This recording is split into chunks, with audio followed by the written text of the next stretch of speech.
Ya, Assalamualaikum warahmatullahi wabarakatuh. Di sini kami akan menjelaskan tentang kredit digital dan kepercayaan pada masa depan. Sebelumnya, perkenalkan, nama saya Ananta Mahajapania dan di sini ada teman saya, Renata Sabina dan juga Verus Cinta Andini.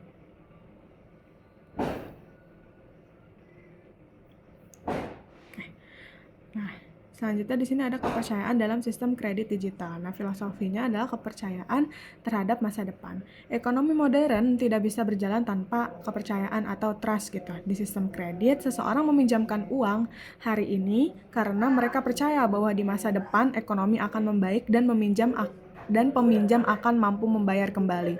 Jadi, kredit sama dengan kepercayaan. Nah, kemudian di sini ada rantai kepercayaan atau trust chain. Di dalam ekosistem vintage lending terjadi sebuah rantai yang tidak boleh putus, yaitu yang pertama ada investor ke vintage, yaitu pemilik modal atau investor menaruh uangnya karena percaya sistem teknologi dan manajemen risiko vintage tersebut aman. Kemudian yang kedua ada vintage ke peminjam. Jadi perusahaan vintage memberikan pinjaman karena mereka percaya pada data atau skor kredit peminjam. Kemudian yang terakhir ada peminjam pada masa depan gitu. Nah, peminjam berani mengambil kredit karena mereka percaya akan memiliki penghasilan di masa depan untuk melunasinya. Dan yang ketiga, ada kredit digital dan pinjaman tanpa jaminan. Nah, poin ini menyoroti keunggulan vintage. Jika bank konvensional sering meminta jaminan fisik seperti sertifikat rumah atau BPKB, kredit digital menggunakan kepercayaan berbasis data. Nah, hal ini memungkinkan masyarakat yang tidak punya aset tetap bisa tetap mendapatkan modal usahanya gitu.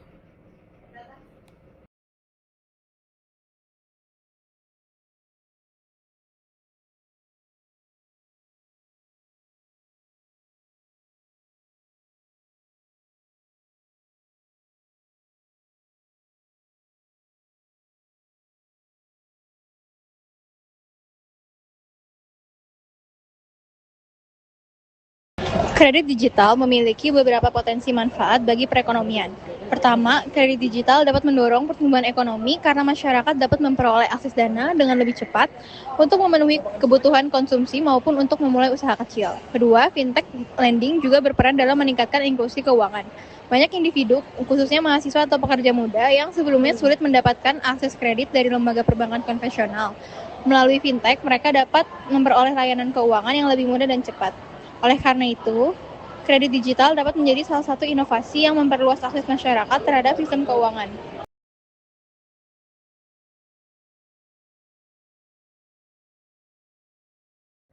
Kemudian selanjutnya ada resiko sosial dan prinsip etis. Nah, di sini yang pertama ada resiko sosial. Itu pertama ada atau utang gitu, yaitu kemudahan akses pinjaman digital bisa membuat seseorang meminjam lebih banyak dari kemampuan membayarnya. Dan yang kedua ada gagal bayar. Jika pendapatan peminjam tidak cukup di masa depan, mereka beresiko tidak mampu melunasi pinjamannya gitu. Kemudian yang ketiga ada stres finansial. Utang yang menumpuk dapat menimbulkan tekanan ekonomi, kecemasan, dan masalah sosial bagi peminjam. Dan yang kedua ada prinsip etis. Di sini pertama ada transparansi bunga dan biaya. Nah, perusahaan vintage harus menjelaskan bunga, denda, dan biaya lainnya secara jelas agar peminjam memahami resiko pinjamannya. Kemudian yang kedua ada responsible lending, yaitu vintage harus memastikan pinjaman diberikan secara bertanggung jawab gitu. Misalnya dengan menilai kemampuan bayar peminjamnya. Terus yang terakhir ada perlindungan data konsumen, yaitu data pribadi pengguna harus dijaga dan tidak disalahgunakan oleh si perusahaan vintage itu. Nah, jadi kesimpulannya itu menurut perspektif Harari dalam bukunya yaitu Sapiens: A Brief History of Humankind, yaitu sistem kredit ini bekerja karena adanya kepercayaan atau trust gitu pada masa depan. Oleh karena itu, agar sistem ini tetap sehat, vintage lending perlu menerapkan prinsip tadi, yaitu agar kepercayaan antara investor, perusahaan, dan peminjam itu tetap terjaga. Mungkin cukup sekian. presentasi dari kami. Maaf bila ada salah kata maupun sikap. Wassalamualaikum warahmatullahi wabarakatuh.